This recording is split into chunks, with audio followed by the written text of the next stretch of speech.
প্রিয় শিক্ষার্থী, আমরা আজকে বাংলা নাটক পাঠ করব। তোমাদের পাঠ্য রয়েছে সিরাজউদ্দৌলা নাটকটি।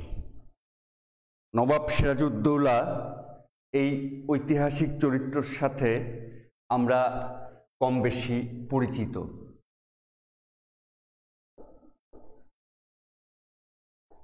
16 শতকের শেষের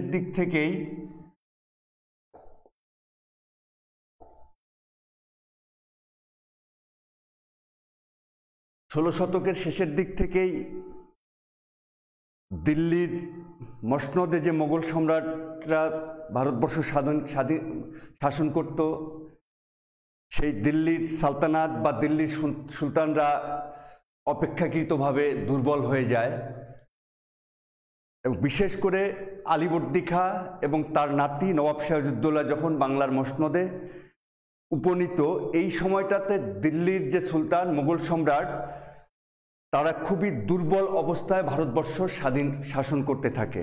এবং আমরা জানি যে নাদের শাহ নামক এক ব্যক্তি যে দিল্লি লুটপাট করে, তারপর থেকেই মোগল সাম্রাজ্যের যে সম্পদে যে টান পড়ে এবং তারপর থেকেই তারা দুর্বল হয়ে যায় এবং পরবর্তীতে অপেক্ষাকৃত দুর্বল শাসকরাই ভারতবর্ষ শাসন করতে থাকে। এই প্রেক্ষাপটে আমাদের এই বাংলা মুলুক, বাংলা অঞ্চল অর্থাৎ বাংলা, বিহার এবং উড়িষ্যা, এই তিনটি অঞ্চল এক নবাবের অধীনে ছিল। তারা আপেক্ষিক অর্থে স্বাধীন বাংলায় রাজত্ব করতে থাকে। তো সেই সময়ের যে ঐতিহাসিক চরিত্র সিরাজউদ্দৌলা, আলীবর্দী খাঁর নাতি, অত্যন্ত অল্প বয়সে তিনি আলীবর্দী খাঁর মৃত্যুর পরে বাংলার মসনদে আসীন হন। এই তরুণ নবাব যখন বাংলার সিংহাসনে, একই সময়ে ব্রিটিশরা, ডাচরা, পর্তুগিজরা এবং ফরাসিরা এরা ভারতবর্ষে ব্যবসা বাণিজ্য করতে থাকে এবং ব্যবসা বাণিজ্যের পাশাপাশি এই প্রত্যেকটা দেশেরই বা প্রত্যেকটা জাতিরই উদ্দেশ্য থাকে ভারতবর্ষ দখল করা, ভারতবর্ষকে উপনিবেশ হিসেবে প্রতিষ্ঠা করা, নিজেদের উপনিবেশে পরিণত করা। এবং সারা বিশ্বব্যাপী এই সময় ফরাসিদের, ইংরেজদের, ডাচদের এবং পর্তুগিজদের উপনিবেশ ছিল এবং তারা মোটামুটি জলদস্যু, জলপথে তারা সারা বিশ্বে ভ্রমণ করে বেড়াতো এবং যে ব্যবসা বাণিজ্যের পাশাপাশি এক একটা দেশ তারা দখল করে নিজেদের উপনিবেশে পরিণত করত। এই রকম সময় অর্থাৎ নবাব সিরাজউদ্দৌলা যখন ক্ষমতায়, তখন এই উপমহাদেশ জুড়ে বা এই যে আমাদের যে সাগর পথে ওরা আসতো, এই অঞ্চলে ব্রিটিশদের প্রতাপ ছিল সবচেয়ে বেশি। তো ব্রিটিশ প্রতাপের কাছে ডাচরা বা পর্তুগিজরা অপেক্ষাকৃত দুর্বল হয়ে যায়, ফরাসিরা কিছুটা টিকে ছিল। এইরকম একটা অবস্থায়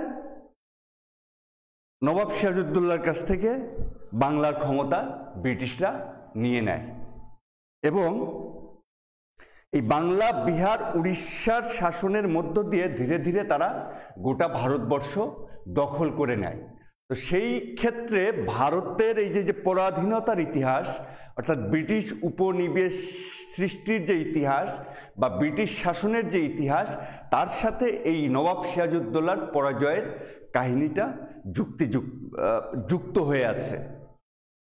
এবং তোমরা জানো, নবাব সিরাজউদ্দৌলাকে পরাজিত করে তাকে হত্যা করার পরে ব্রিটিশরা এখানে যে ক্ষমতা দখল করে, তারপরে তারা যে মির্জাফরকে এখানকার মসনদে বসায়, পরবর্তীতে মির্জাফরকে সরিয়ে আরেকজনকে মসনদে বসায় এবং এই যে তীব্র একটা যে শাসন করতে থাকে, বিশেষ করে বাংলা, বিহার, উড়িষ্যার মানুষের প্রতি যে খাজনার পরিমাণ বৃদ্ধি করে দেয়, জোর, জুলুম, অত্যাচার এগুলো বাড়িয়ে দেয়। এবং এর ফলে আমরা খেয়াল করি 1772-73 সালে একটা মন্বন্তর হয়, একটা মন্বন্তর অর্থাৎ দুর্ভিক্ষ হয়।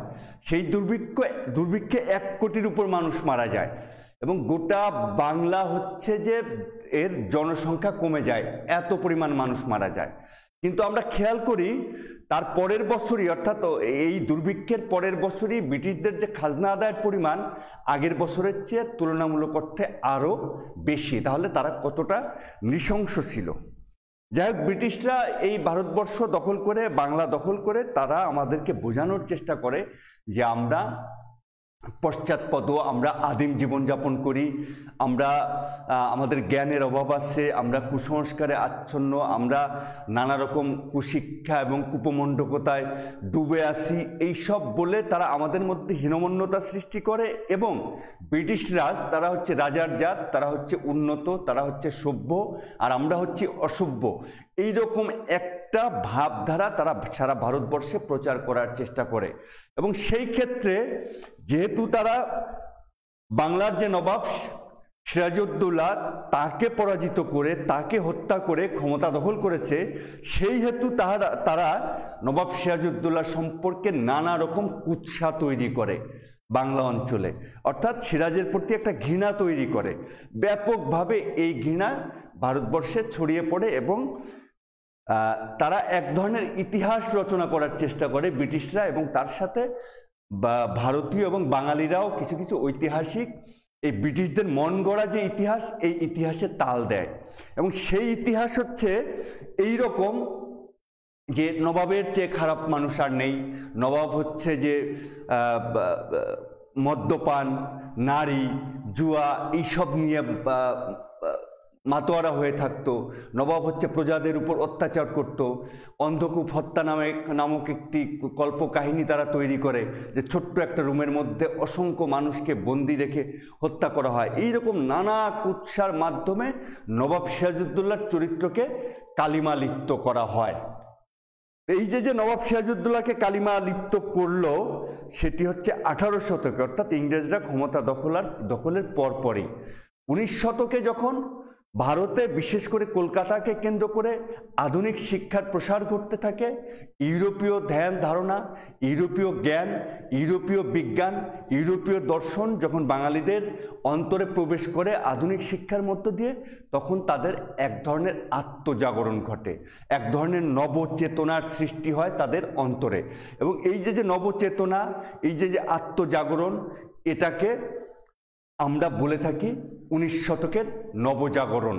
কলকাতাকে কেন্দ্র করে এই 19 শতকের যে রেনেসাঁস ঘটে, এই রেনেসাঁসের মাধ্যমে বাঙালিরা, ভারতীয়রা তাদের দর্পণে নিজেদের দেখতে পায়। তারা একটা পরাধীন জাতি, তাদের মধ্যে আত্মশ্লাঘা তৈরি হয় এবং তারা এই সব বিষয় নিয়ে ভাবতে থাকে, এই সব বিষয় নিয়ে তাদের কলম চালাতে থাকে। আমরা উপন্যাসে দেখতে পাই, আমরা নাটকে দেখতে পাই, আমরা মহাকাব্যে দেখতে পাই, এবং আমরা রাজনীতিতেও দেখতে পাই। 1850-এর দশক থেকেই এখানে সংগঠন তৈরির একটা প্রক্রিয়া আমরা দেখি। এবং প্রথম দিকে জমিদারদের নেতৃত্বে, ধীরে ধীরে জমিদারদের সাথে এখানকার যে নতুন পেশাজীবী শ্রেণী, উকিল শ্রেণী তৈরি হয় তাদের মাধ্যমে। এবং 1870-এর দশকে এসে আমরা দেখি সুরেন্দ্রনাথের নেতৃত্বে একটি রাজনৈতিক দল প্রতিষ্ঠিত হয়। এবং এর অল্পকাল পরে আমরা দেখি 1885 সালে কংগ্রেস প্রতিষ্ঠিত হয়। এই যে ঘটনাগুলো ঘটলো, অর্থাৎ রাজনৈতিক ক্ষেত্রে আমরা পদার্পণ করলাম, আমরা আমাদের চেতনার জায়গায় ইতিমধ্যে বঙ্কিমচন্দ্রের আনন্দমঠ উপন্যাস রচিত হয়ে গিয়েছে। আনন্দমঠ উপন্যাসের বিষয় ছিল 1773 সালে উত্তরবঙ্গে যে সন্ন্যাস বিদ্রোহ হয়, সন্ন্যাসীদের নেতৃত্বে যে ব্রিটিশ বিরোধী যে সংগ্রাম পরিচালিত হয়, ওই সংগ্রামের কাহিনীকে উপজীব্য করে 1882 সালে আনন্দমঠ নামক উপন্যাস রচনা করেন বঙ্কিমচন্দ্র। এবং এই আনন্দমঠের মাধ্যমে বাঙালি তরুণদের মধ্যে, বাঙালি যুবকদের মধ্যে দেশপ্রেম, স্বাধীনতার বোধ, পরাধীনতার বেদনা ইত্যাদি তৈরি হতে থাকে। এবং দেশের স্বাধীনতা, আমরা যে পরাধীন এই যন্ত্রণা তাদেরকে কুড়ে কুড়ে খায়। তো এইরকম একটা পরিস্থিতিতে আমরা নতুন নতুন ঐতিহাসিকদের দেখি, তারা এসে এই যে এতদিনকার, অর্থাৎ 100 বছর ধরে নবাব সিরাজউদ্দৌলার যে চরিত্র, নবাব সিরাজউদ্দৌলার চরিত্রের উপর যে কালিমা লিপ্ত করা হয়েছে, সেই কালিমা তারা মুছে দেওয়ার চেষ্টা করেন। তারা নতুন ইতিহাস রচনা করেন। তাদের ইতিহাসে উঠে আসে যে না, নবাব সিরাজউদ্দৌলা অল্প বয়সী এক তরুণ, যার পিতা ষড়যন্ত্রে নিহত হয়েছেন। আলীবর্দী খাঁ যাকে ভালোবাসতেন, আলীবর্দী খাঁর জীবন এক ধরনের পরিপাটি জীবন ছিল, এক ধরনের শুদ্ধ জীবন ছিল। সেই মানসিকতার আদলেই সিরাজউদ্দৌলাকে আলিবর্দী খাঁ গড়ে তোলেন এবং সেই সিরাজউদ্দৌলা এত খারাপ হতে পারে না, তাকে অন্ধকার থেকে সিরাজউদ্দৌলাকে, প্রকৃত সিরাজউদ্দৌলাকে আলোতে নিয়ে আসার চেষ্টা করেন ঐতিহাসিক বৃন্দ। তো এইরকম একটা প্রেক্ষাপটে আমরা 1905 সালে যে ঘটনাটা দেখি সেটি তখন হচ্ছে যে ব্রিটিশ বিরোধী আন্দোলন মোটামুটি তুঙ্গে, বঙ্গভঙ্গ হচ্ছে এবং হচ্ছে যে লর্ড কার্জন এখানে এসেছেন, তারপরে হচ্ছে যে কংগ্রেসের নেতৃত্বে এক ধরনের স্বাধিকার বা ভারতবর্ষের নিজস্ব অধিকার, এখানকার পেশাজীবীদেরকে কেন্দ্র করে বিভিন্ন চাকরি বাকরির সুবিধা সহ নানান বিষয় নিয়ে এক ধরনের আন্দোলন গড়ে ওঠে।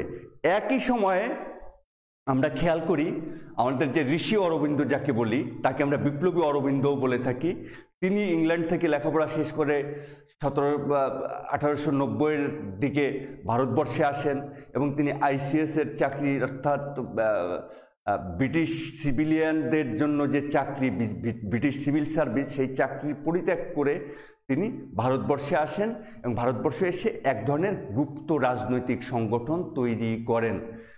বারোদাতে তিনি বসবাস করেন। এইভাবে ভারতের রাজনীতি একটা উত্তপ্ত অবস্থা ধীরে ধীরে তৈরি হতে থাকে। এই রকম সময়ে আমরা 1905 সালে দেখি গিরিশচন্দ্র ঘোষ নবাব সিরাজউদ্দৌলাকে নিয়ে নাটক রচনা করেন।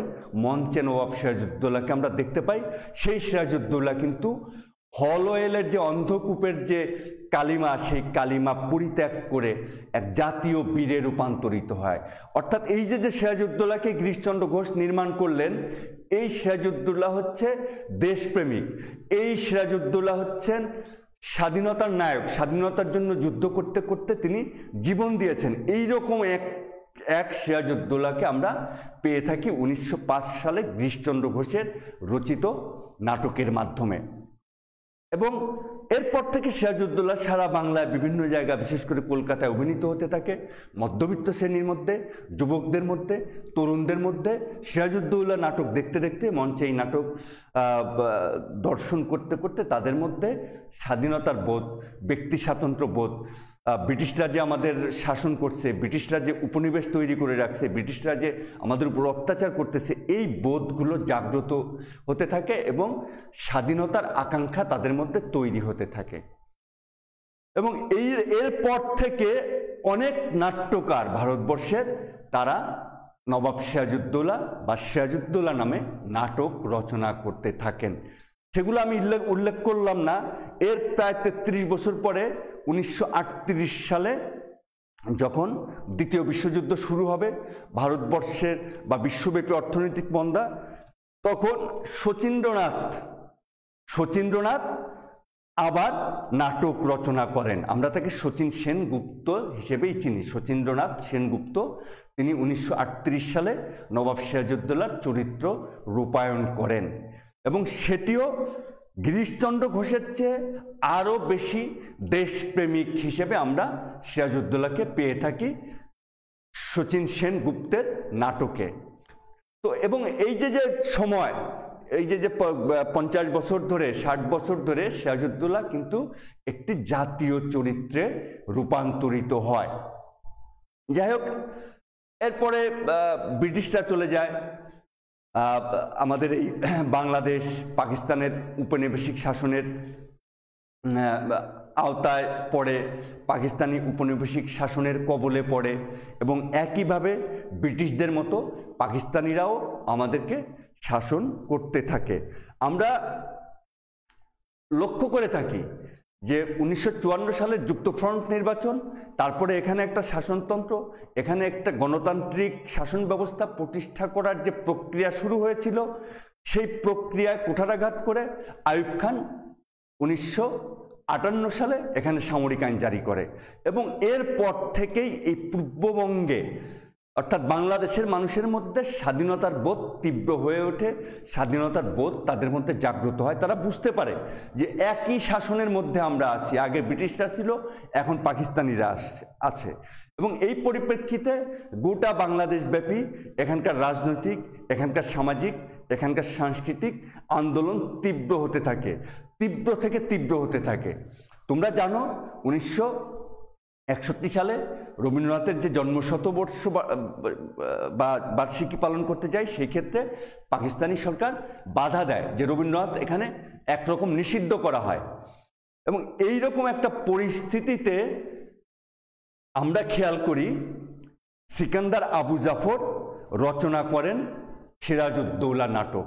এই সিরাজউদ্দৌলা আবার আরও বেশি দেশপ্রেমিক, আরও বেশি হচ্ছে স্বাধীনতার নায়ক হিসেবে আমাদের সামনে উপস্থাপিত হয়। এবং আমরা সিরাজউদ্দৌলা নাটক মঞ্চে দেখে আমরা উদ্বেলিত হই, আমরা যে পরাধীন এই ব্যথা আমাদের মধ্যে আরও তীব্র হয়ে দেখা দেয়। 1965 সালে এই নাটক রচিত হয়। আমি যেটা বলার চেষ্টা করছি যে যখনই কোনো প্রতিবন্ধকতা, জাতীয় প্রতিবন্ধকতা, জাতীয়ভাবে একটি দেশ কর্তৃক আরেকটি দেশকে অত্যাচার করা হচ্ছে, পাকিস্তানিরা আমাদের উপর অত্যাচার করছে, এইরকম একটা সময় সিরাজউদ্দৌলা নাটক নিয়ে আসা হচ্ছে যে যেই নাটক পূর্বেও রচিত হয়েছে, সেই নাটক নিয়ে আসা মানে হচ্ছে যে এই নাটকের চরিত্র দিয়ে সিরাজউদ্দৌলাকে দিয়ে বাঙালিকে প্রভাবিত করা, বাঙালির অন্তর্জগতে আঘাত করা যে তোমরা আসলে পরাধীন, এইরকম একটা ব্যাপার এখানে ছিল। এবং 60-এর দশকে এইরকম ঘটনা অনেকগুলোই ঘটতো। তোমরা জানো শওকত ওসমানের কৃতদাসের হাসি, বিখ্যাত উপন্যাস, এটিও আইয়ুব খানকে প্রতীকী করে আইয়ুব খানের যে চরিত্র সেটি উন্মোচিত করার জন্য এই উপন্যাস রচিত হয়। এবং 60-এর দশকে নবাব সিরাজউদ্দৌলার শিরোনামে চলচ্চিত্র নির্মিত হয়। আনোয়ার হোসেন এই সিরাজ চরিত্রে অভিনয় করে ব্যাপক জনপ্রিয়তা লাভ করেন এবং সেই চলচ্চিত্রের মাধ্যমে বাঙালিদের মধ্যে কিন্তু স্বাধিকার বোধ, জাতীয়তাবোধ, স্বাধীনতার আকাঙ্ক্ষা, পরাধীনতার বেদনা ইত্যাদি জাগ্রত হতে থাকে। যাই হোক, আমাদের আলোচনার বিষয় হচ্ছে সিকান্দার আবু জাফরের সিরাজউদ্দৌলা নাটক। আমরা একটু সিকান্দার আবু জাফরের পরিচয় দেই। যে সিকান্দার আবু জাফর 1918 সালে জন্মগ্রহণ করেন এবং 1975 সালে তিনি মারা যান। তিনি একজন কবি, তিনি একজন সম্পাদক, তিনি একজন নাট্যকার, তিনি একজন সাহিত্যিক, তিনি একজন সাংবাদিক। অনেক কাজ কর্মের সাথে তিনি যুক্ত ছিলেন। তিনি প্রধানত একজন সৃষ্টিশীল বাঙালি ছিলেন। তার নামটি অনেক বড় ছিল, তার যে সার্টিফিকেট নেম, আমি নামটা একটু তোমাদের এখানে লিখে দিচ্ছি, অনেক বড় নাম। এই নামটাই তিনি পরবর্তীতে সংক্ষিপ্ত করে লেখক নাম হিসেবে ব্যবহার করেন।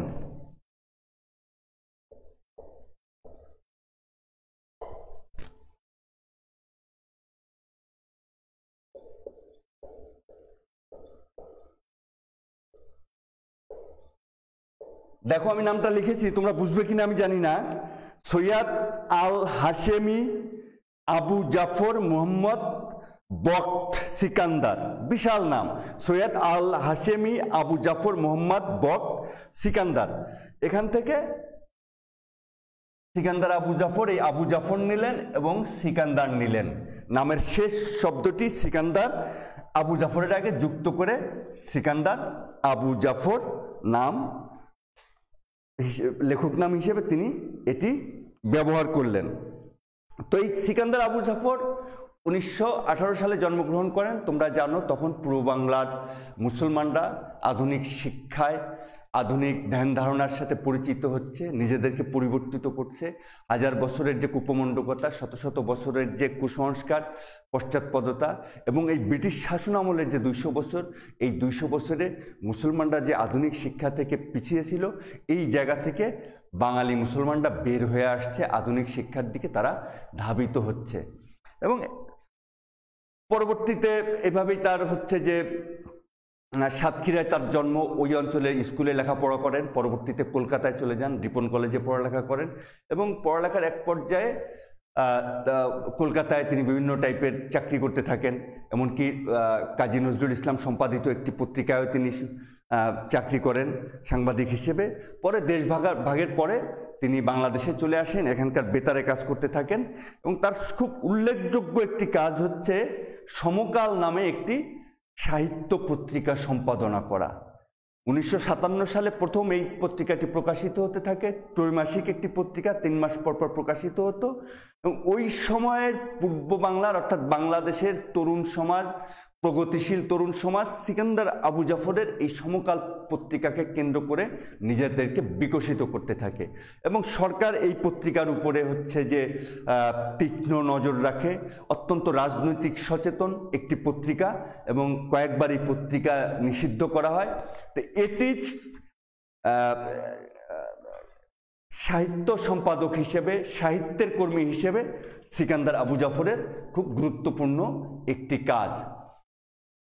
তো এদেশের যে রাজনৈতিক, সামাজিক এবং সাংস্কৃতিক আন্দোলন পাকিস্তান বিরোধী, সেই আন্দোলনের সাথে তিনি ওতপ্রোতভাবে জড়িত ছিলেন এবং মুক্তিযুদ্ধের সময় তার যে বিখ্যাত দুটি গান আমাদের সংগ্রাম চলবেই সহ এই যে গানগুলো, এগুলো বাজতে থাকে এবং এগুলোর বাঙালির যে অবিনশ্বর যে গীতিমালা, অবিনশ্বর যে সঙ্গীত, যেটি জাতির স্বাধীনতার সাথে যুক্ত, তার সাথে এই গানটা যুক্ত হয়ে আছে, আমাদের সংগ্রাম চলবেই। তো যাই হোক, 1965 সালে এই নাটক রচিত। তো আমি গিরিশ ঘোষ সম্পর্কে বললাম এবং নবাব সিরাজউদ্দৌলা সম্পর্কে বা সিরাজউদ্দৌলা নাটক রচনা, এর ইতিহাস, এর প্রেক্ষাপট, এগুলো আমি বললাম। এখন তোমাদের আমি একটু নাটক সম্পর্কে একটু ধারণা দিব। নাটক সম্পর্কে কিছুটা ধারণা দিয়ে আমরা মূল নাটকে প্রবেশ করব। নাটক সেই প্রাচীনকাল থেকেই পৃথিবীর বিভিন্ন অঞ্চলে, বিশেষ করে প্রাচীন গ্রিস এবং প্রাচীন ভারতবর্ষে মঞ্চে নাটক মঞ্চস্থ হয়ে থাকে। তাহলে নাটক কি?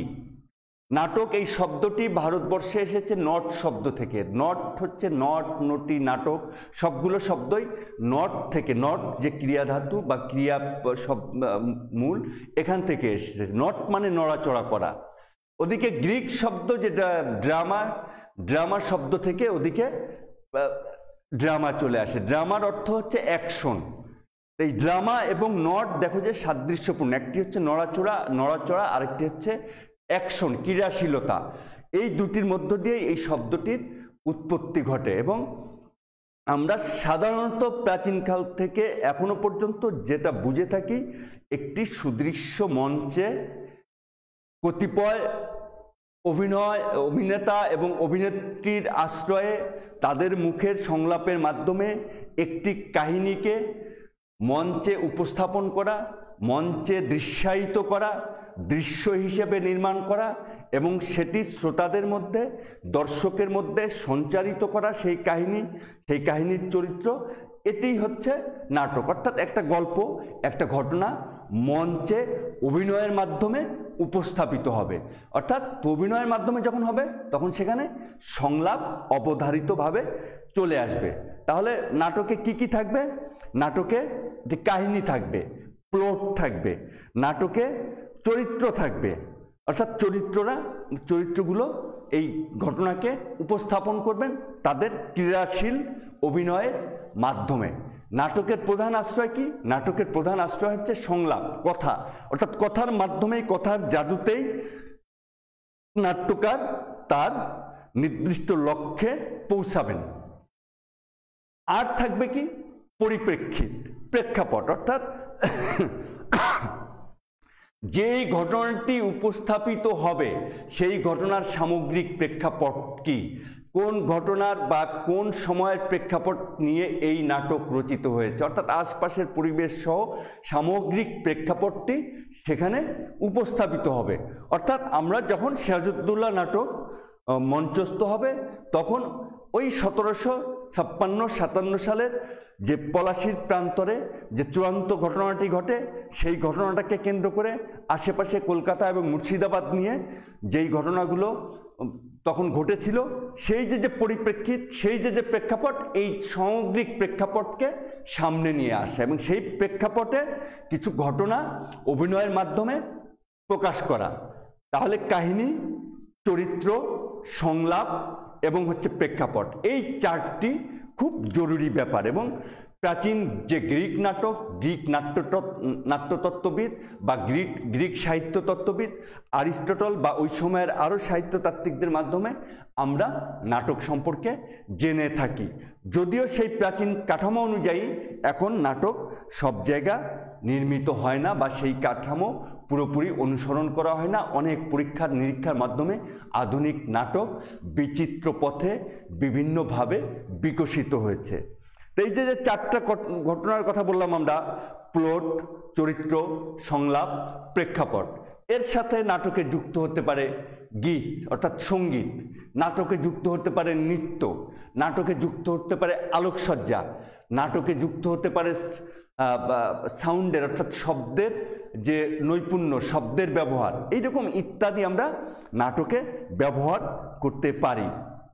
এবং তোমরা অবশ্যই মনে রাখবে, নাটক মানে হচ্ছে যে মঞ্চ থাকতে হবে, তার মঞ্চায়ন। নাটক মানেই মঞ্চস্থ হতে হবে, এক ধরনের দৃশ্যকাব্য, দৃশ্যের মাধ্যমে দর্শক সেটা উপভোগ করে থাকে।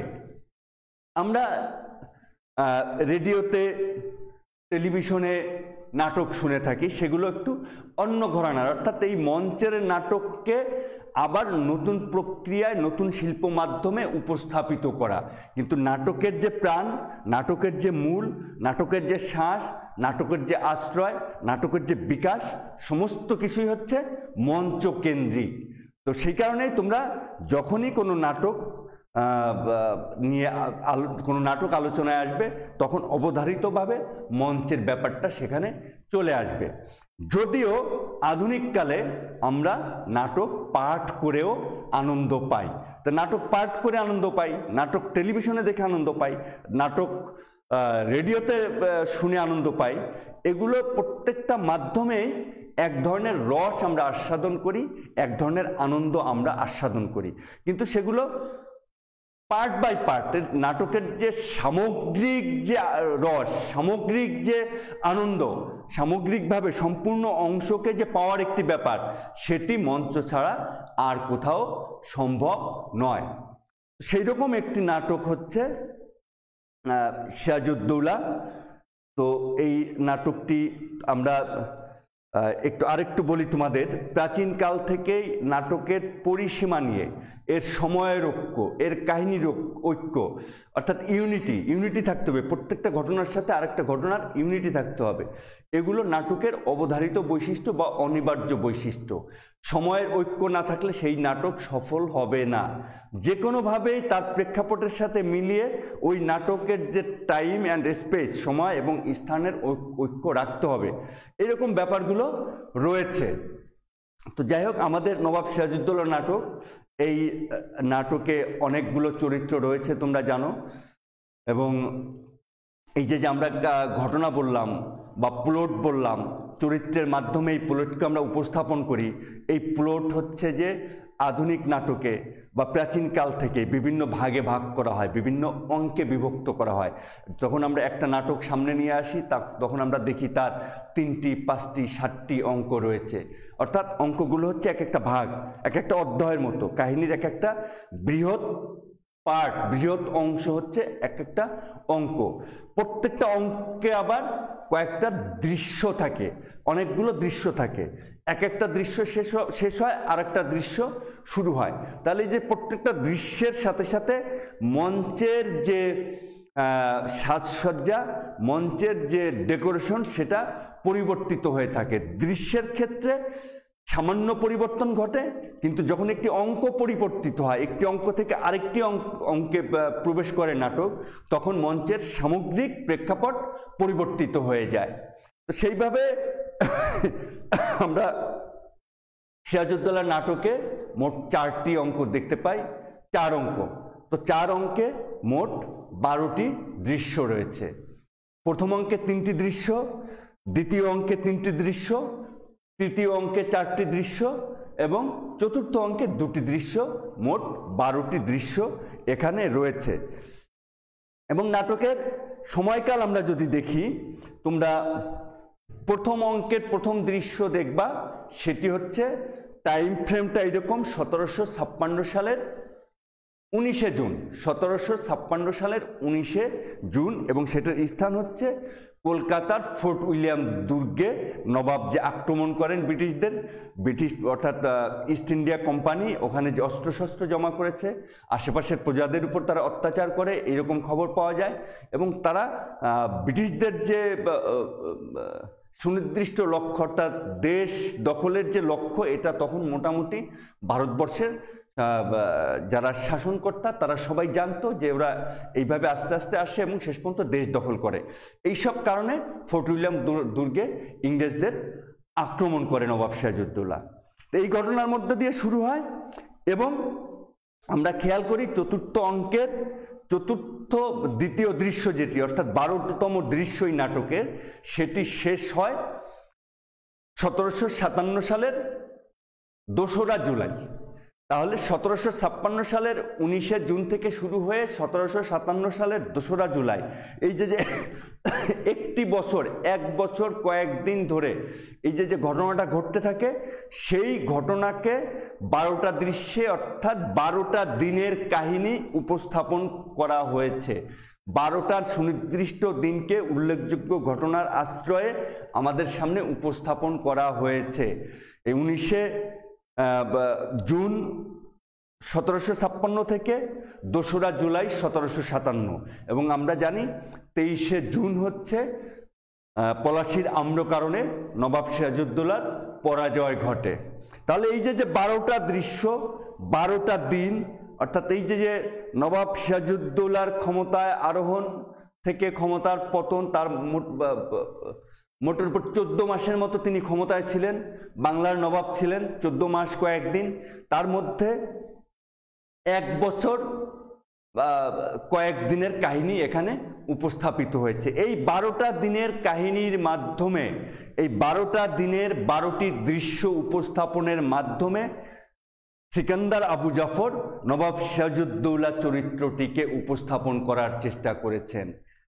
তার মূল উপজীব্য ছিল নবাব সিরাজউদ্দৌলা চরিত্রকে বাঙালির সামনে উপস্থাপিত করা, এবং সেই উপস্থাপনের মাধ্যমে বাঙালির অন্তর্জগতে যেন স্বাধীনতার আকাঙ্ক্ষা তৈরি হয়, পরাধীনতার জ্বালা তৈরি হয়, এটাকে তিনি উপস্থিত করার চেষ্টা করেছেন, এটিকে তিনি উপস্থাপন করার চেষ্টা করেছেন। যাই হোক, তোমরা এই দৃশ্যগুলো এবং দৃশ্যের সংযোজন এগুলো সম্পর্কে একটু সম্যক ধারণা রাখবে। আমরা প্রথম অঙ্কের প্রথম দৃশ্যে প্রবেশ করব।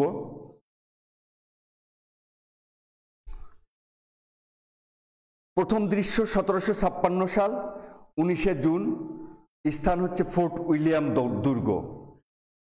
এবং ঘটনাটা কি? ঘটনাটা হচ্ছে যে নবাব সিরাজউদ্দৌলার নেতৃত্বে ফোর্ট উইলিয়াম দুর্গ আক্রান্ত হয়েছে এবং নবাব সিরাজের পক্ষ অবলম্বনকারী 2-1জনও ইংরেজদের সাথে যোগ দিয়েছেন, যেমন উম্মি চাঁদ। এবং এই যে আক্রমণ করে কোণঠাসা করে অল্প সময়ের মধ্যে ফোর্ট উইলিয়াম দুর্গ দখল করেন নবাব সিরাজউদ্দৌলা এবং সবাইকে বন্দি করে নিয়ে আসেন। এই ছোট্ট ঘটনার মধ্য দিয়ে ব্রিটিশরা কিভাবে কেলেটন সহ সমস্ত চরিত্রগুলো কিভাবে তাদের আন্তঃসম্পর্ক, তাদের পরস্পরের ক্রিয়া প্রতিক্রিয়া, তারা কিভাবে সংগঠিত হচ্ছে, তারা কতটা দুর্বল একটা শক্তি, এই যে ইস্ট ইন্ডিয়া কোম্পানির এই বাহিনী, এই ফোর্ট উইলিয়াম দুর্গে যারা অস্ত্রের সমাবেশ ঘটালো, তারা কত দুর্বল একটা বাহিনী, কত ক্ষীণ তাদের শক্তি, সেটি এই দৃশ্যে প্রধানত ফুটে উঠেছে। অর্থাৎ প্রথম অঙ্কের প্রথম দৃশ্যে আমরা যেই মেসেজটি পাই, যেই বার্তাটি পাই, যে অত্যন্ত ক্ষুদ্র একটি শক্তি ব্রিটিশ, সে এই ভারতবর্ষে এই বাংলা অঞ্চলের নবাবের বিরুদ্ধে ষড়যন্ত্রের দুঃসাহস দেখিয়েছে। কিন্তু এই ছোট শক্তি কিভাবে নবাবের চারপাশের লোকজনকে সঙ্গে নিয়ে নবাবের বিরুদ্ধে ষড়যন্ত্রের জাল বিস্তার করে প্রচুর অর্থ ঘুষ খেয়ে ব্রিটিশদের সহযোগিতা করে, দেশ বিক্রি করে, সেই বিষয়গুলো এখানে উপস্থাপিত হয়েছে।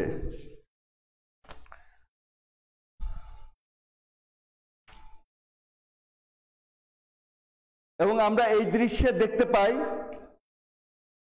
যে এই যে ব্রিটিশ বাহিনী এখানে যারা ছিল এরা অনেকেই নবাবের আক্রমণে পালিয়ে যায়, কোনো রকম জীবন নিয়ে পালায় এবং তাদেরকে বাকিদেরকে বন্দি করে নবাব নিয়ে আসেন। এবং এই যে ব্রিটিশ বাহিনী, এই ব্রিটিশ বাহিনীর সাথে বাঙালি সৈনিকও ছিল, এদেশের ভারতীয় সৈনিকও ছিল। ইতোমধ্যে এই ইস্ট ইন্ডিয়া কোম্পানি মাদ্রাজ সহ অন্যান্য অঞ্চলে তাদের প্রভাব বিস্তার করেছে। সেখান থেকে ক্লাইভ নামে একটি চরিত্র এইসব নীল নকশা তৈরি করছে এবং তার একটি আঁচ এখানে আমরা পাই। এবং প্রথম অঙ্কের প্রথম দৃশ্যেই বাঙালি বলে গাল দেওয়া হয়, বাঙালি সৈনিকদেরকে গাল দেওয়া হয়।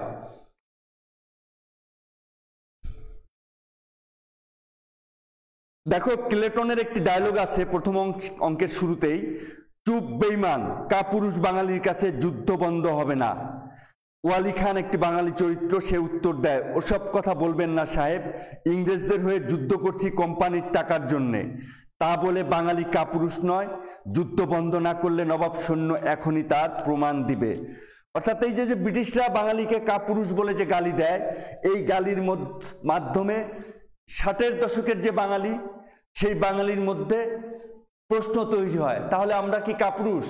আমরা যদি কাপুরুষ না হব তাহলে আইয়ুব খানের মতো স্বৈর শাসক 7 সমুদ্র 13 নদীর ওপার থেকে 1200 মাইল দূর থেকে, সে করাচি থেকে লাহোর থেকে এসে এখানে এই বাংলার শাসন করছে, ধন্যে ধান্যে পুষ্পে ভরা যেই বাংলা, 1000 বছরের ঐতিহ্য যেই বাংলার, গৌরবের যে বাংলার, ধনে সম্পদে ফুলে ফসলে ভরে ওঠা যে বাংলা, সেই বাংলা শাসন করে পাকিস্তানিরা 1200 মাইল দূর থেকে কিভাবে শাসন করে আমরা যদি কাপুরুষ না হই? এই বোধটা, এই বেদনাটা শুরুতেই আমাদের মধ্যে প্রবেশ ঘটিয়ে দেন সিকান্দার আবু জাফর। তোমরা জানো সিকান্দার আবু জাফর এই যে বাঙালির যে স্বাধিকার আন্দোলন, বাঙালির যে স্বাধীনতার আন্দোলন, বাঙালির যে ভাষা আন্দোলনের প্রত্যেকটার সাথে তিনি তার লেখনীর মাধ্যমে, তিনি তার চর্চার মাধ্যমে যুক্ত ছিলেন।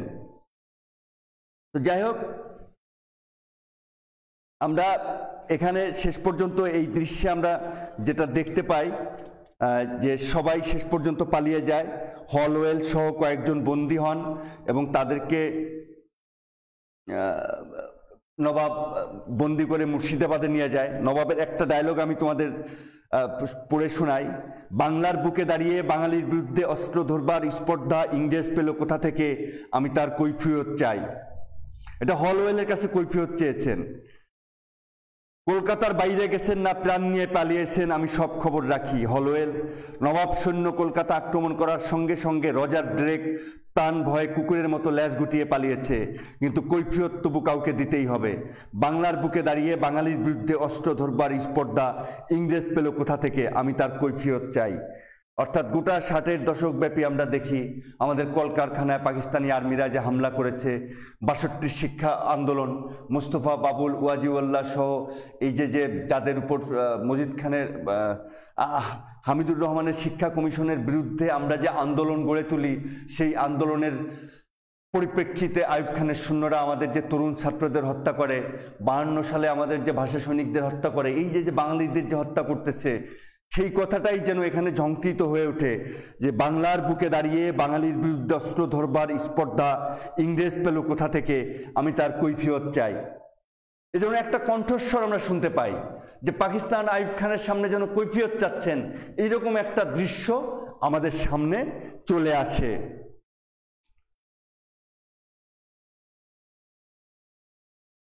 আমি জানতে চাই তোমাদের অশিষ্ট আচরণের জবাবদিহি কে করবে?